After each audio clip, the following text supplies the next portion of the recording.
Social Zoom Factor, episode 184. Driving results in business these days takes something special. It's a combination of the right info and the right energy.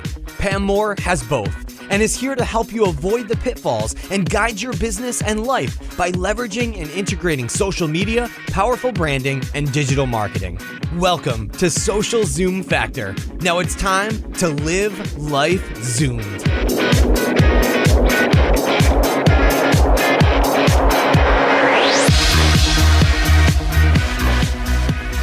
Does your current website or blog got you down? Do you need a better hosting platform to help your business zoom turbo versus speeds that are slow and holding you back? No need to look any further than our partner HostGator. Have an existing site? No worries. They can seamlessly transfer your existing site for free and have you zooming turbo in no time for as little as $4 a month. Check them out at HostGator.com and save 30% on new hosting packages using the coupon code ZOOM, or simply go to socialzoomfactor.com/HostGator.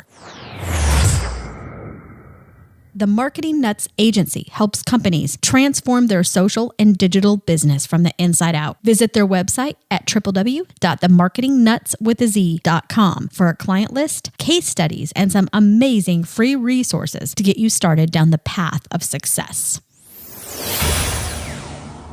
Hey there, Zoomers, and welcome to Social Zoom Factor. This is your host, Pam Moore. Hope you are doing mighty fine today, no matter what day of the week it is for you. Today, we are talking about customer experiences, and in particular, personalizing customer experience. Because if you think about it, customer experience is your brand. What people think about your brand is what your brand is. And you can sit in your planning conference rooms and in your marketing content war rooms, and you can pay agencies hundreds of thousands of dollars to come up with your brand story, and you can blast that to the social world on every platform known to man and woman, such as Periscope and YouTube and Twitter and Facebook and LinkedIn and Instagram, and it goes on and on. However, how you make somebody feel is what they remember. And as many of you know, we just came out of 2 different series of podcasts and blog content we've been working on. The first was You Are the Media, right? And we know that everywhere we go, there is media. You can no longer walk down the street or pick up your phone, go get a coffee, do anything without having media in your face. We are the media. So we have the opportunity to be the media. But with media, with influence, with leadership comes responsibility, right? And it is up to us to know how to manage the opportunities that we have.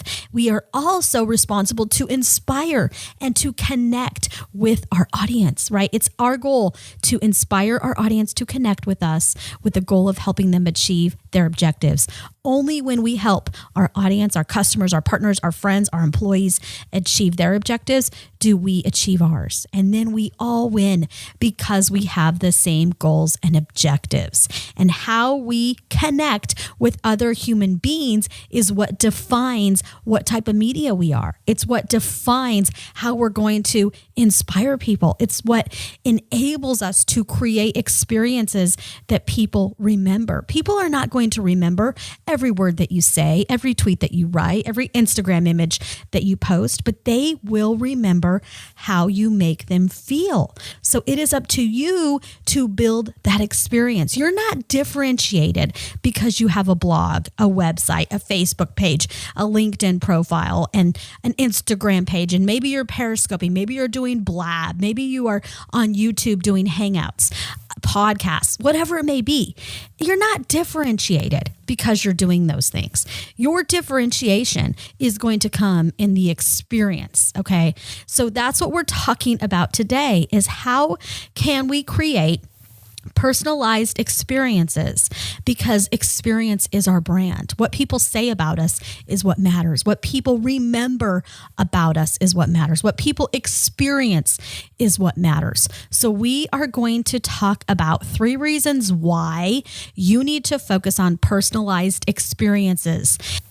After that, I will give you 7 tips and strategies to help you design these personalized experiences, because it really is one of these things that you can crawl, walk, run. Okay. You don't have to become an expert omni-channel marketer overnight. And we just did a series on omni-channel marketing. I did a podcast that has omni-channel marketing in a nutshell, and I highly encourage you to check that out. I will make sure that I link to it from the show notes page. But you are not going to become a master omni-channel marketer overnight, because omni-channel marketing is about creating an end-to-end customer experience that is seamless. Okay. If you are just now launching your blog and your digital platform and social, you're not going to get there overnight. There are Fortune 100 brands that have been working on this for years and even decades. So you need to start somewhere.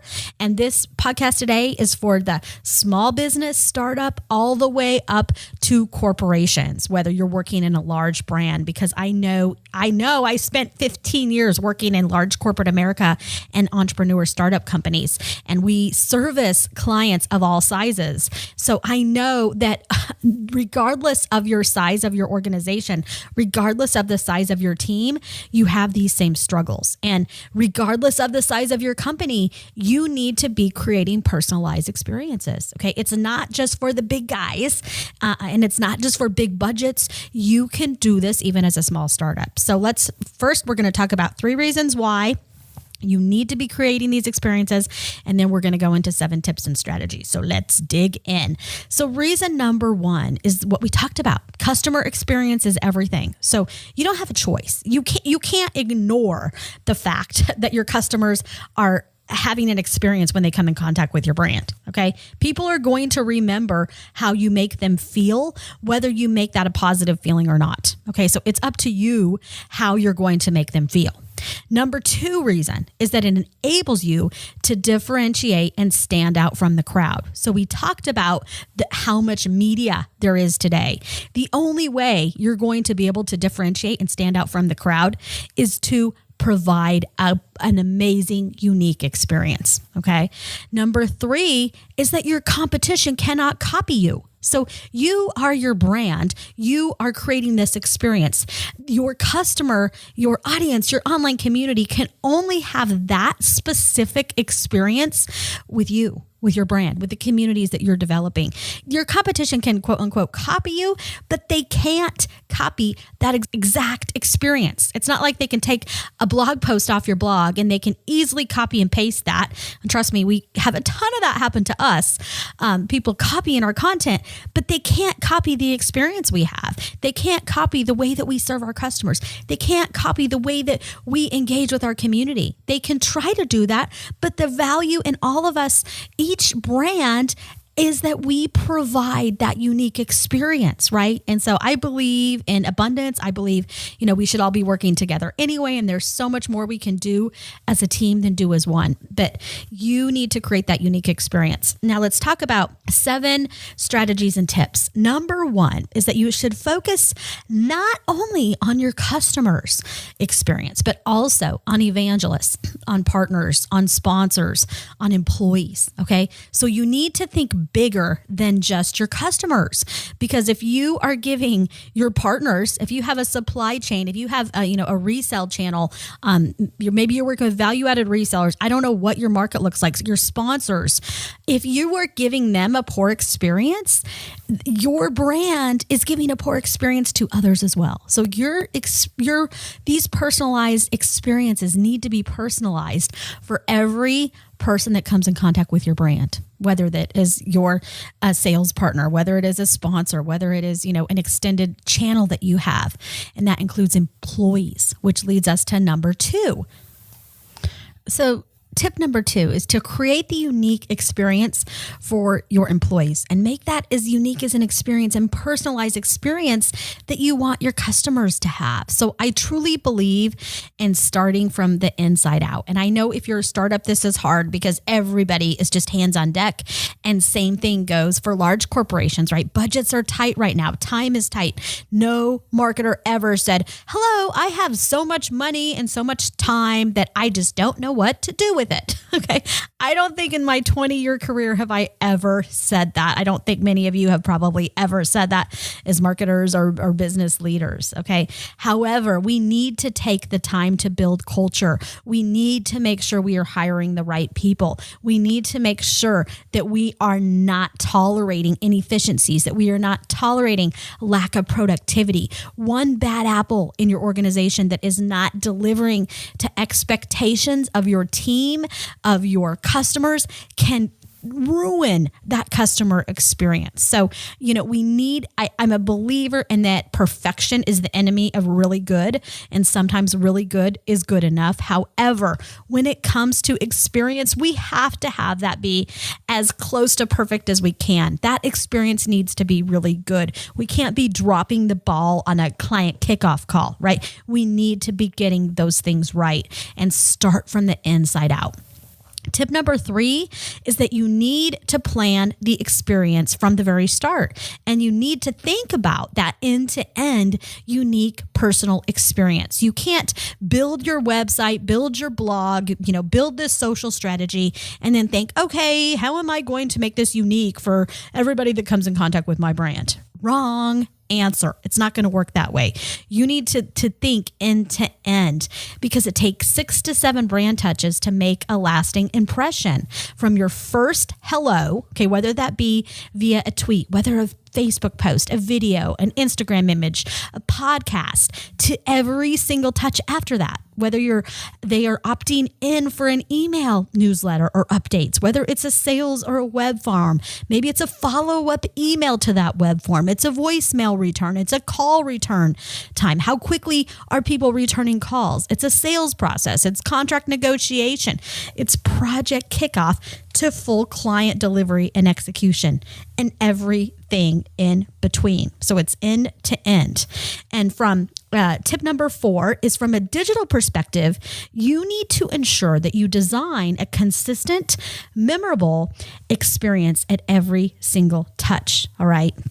We talked about omni-channel marketing in a past episode that I'm going to link on the show notes page at socialzoomfactor.com/184. So you can go there for loads of information. But you need to know your audience, right? And you need to listen more than you talk. Ask them, how are you doing? How are things going? Are you liking this experience? We do check-ins with our clients every month, and we have, big quarterly reviews that we do with them as well. How are we doing? Where are we doing good? Where are we falling down? Where can we make things better? When you're looking at your digital platform, you can ask the same things. How are you liking this content? We have an email newsletter that we send out, and it goes out about once a week with, new content and things that are happening in the industry. And I'm always asking them, what do you think? Right? We do the same thing with a lot of our clients. We do surveys and we help them conduct surveys to get feedback. So it doesn't have to take a whole lot of time. And that's the value of social marketing today and the fact that we are the media.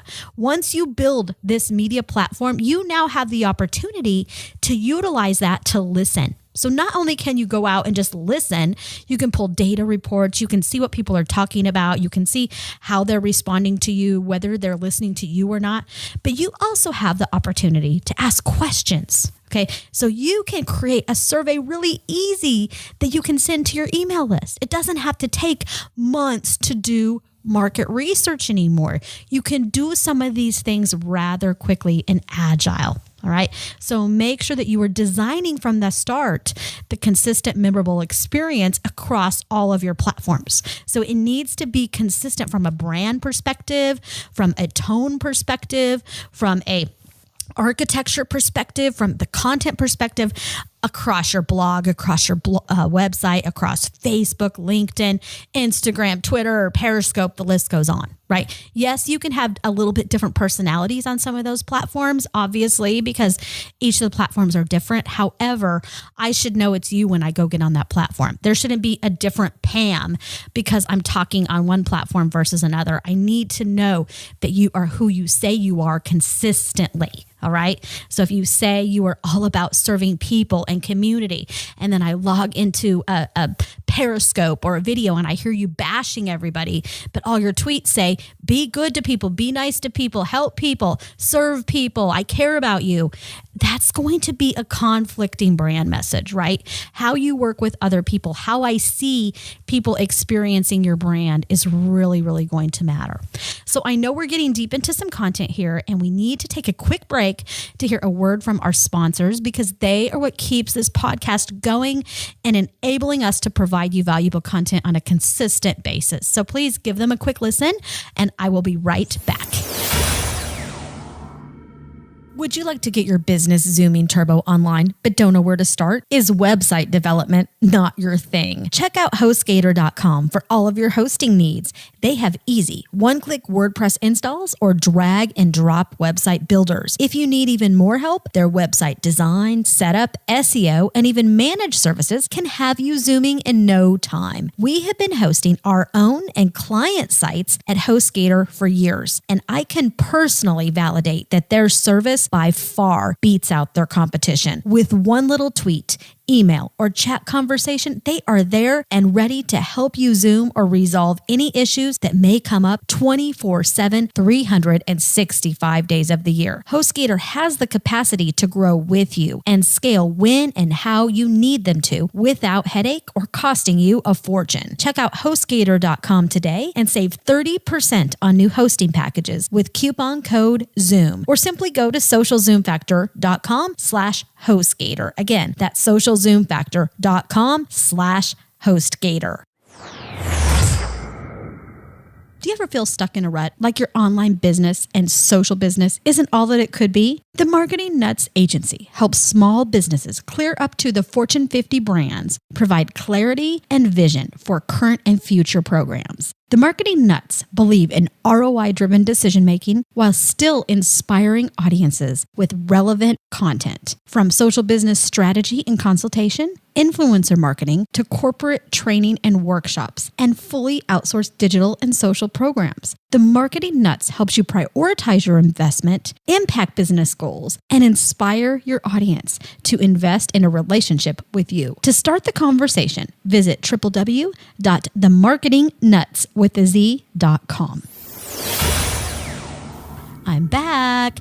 All right. Tip number 5 in regard to how to create this personalized brand experience that we're talking about.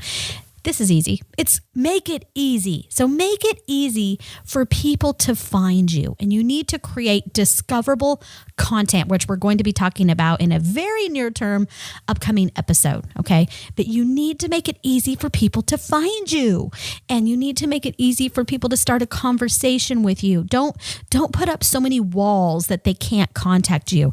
And I can't tell you how many people I find that have no way to contact them on their website, or they may have a Twitter page, but you can't engage with anything they're saying because it's just them blasting their own messages. So make sure you're available for a conversation. Make sure that you are making it easy for people to communicate with you, to get more information from you, to get a return call or return email, to get information that they have requested.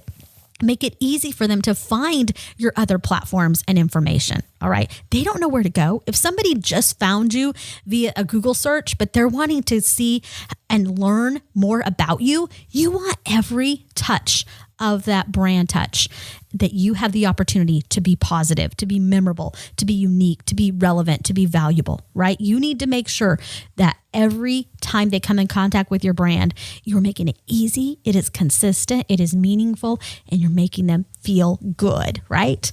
Tip number 6 is to build a community. And this is where social media comes in, because with social media, we have the opportunity to create communities every day. Pick your flavor, right? So the thing I would say here, though, is to be careful that you don't chase too many shiny objects and that you're not building too many disparate, unconnected communities. Have a plan, have a purpose. And I've done a ton of podcasts for the last 5 years and blog posts on how to build a community. It's something that I focused on for 15 plus years in corporate, way before there was anything called social media or Facebook. And when you are building communities, same thing as we talked about in tip number 3, is you need to plan from the start and think about the end-to-end unique experience. And this is something I really saw when Google Plus launched, because a lot of people already had communities on Facebook or LinkedIn or Twitter and maybe on their blog, and everybody jumped over to Google Plus. And then they started creating these duplicate communities. And we worked with some customers who even came to us and said, wow, I don't know what to do because now I have all these disparate communities. So we needed to help them condense those. So a lot of times if your customers are hanging out, or your desired ideal customer, your audience, your current community is already rocking on one community platform, so maybe that's a Facebook group, be really careful before you go and split that up. It's not about building a community on as many platforms as you can. It's more important that you go where your customers want to be, that you go where your community wants to be, and that you make yourself discoverable, you make yourself available, and that you know and you are making calculated database decisions on when you are going to start a new community. If you see a new platform that's popping up and you do your research and you know that your desired community members are going to hang out there, they're hanging out there, then it's worth looking into. But be very careful that you don't abandon an existing community to jump ship for a new social shiny object, okay? But communities are the power of business. They are the power of social community and social media, right? Community is where people come together. It is how we connect as human beings. So I highly, highly encourage you to check out some of our past resources on this. I have written basically the blueprints on how you can build communities. And last but not least is number 7, which is measure your results. So look at the actions of your community. How are they responding to you? You should have a ton of data as you are creating these experiences, because hopefully the experiences are inspiring your customers to connect with you. Remember, inspire, connect, achieve. Look at how they're responding. How are you achieving your goals, right? What do your conversion rates look like? What do the opt-ins look like to your email list? What does your traffic look like to your blog? But knowing that traffic is just tourists, right? We need to turn those tourists into community members, into people that are growing and falling in love with our brand. What do the bounce rates look like when people are landing on your blog or on your website? If they're bouncing out of whatever page they leave land on within 10 seconds, that's not very good, right? We want them to become sticky. We want them to continuously be coming back for more. So we need to tweak, rinse, repeat, and optimize. Okay, so we need to look at how are we doing and how can we make it better. So there you have it. I gave you 3 reasons why you need to create personalized experiences, and I gave you 7 tips and strategies to help you get started in creating those personalized experiences. And don't leave out the little things, like when you send an email to your list, making sure you personalize that with their name, making sure when you're on the phone with somebody, you're personalizing that experience. So I hate to assume, but I'm assuming you're doing those things. You're personalizing everything you can with a name. And then I've given you some other tips and strategies of how you can personalize your platform, personalize your content. So we'll be digging into more of this topic over the coming weeks and months on some of the podcast content. And like I said, I have an episode coming up soon on creating discoverable content. So tune in for that. Thank you so much for your time today. I know your time is so valuable, and I thank you for hanging out with me here on Social Zoom Factor. Have an amazing rest of your day and week. That's a wrap. If you're ready to zoom your business and zoom your life, then don't let the end of this episode be the end of your journey. Visit socialzoomfactor.com/Zoom for incredible free resources and guides. And be sure to join the Social Zoom Factor mailing list so you never miss an episode. We'll see you next time on Social Zoom Factor.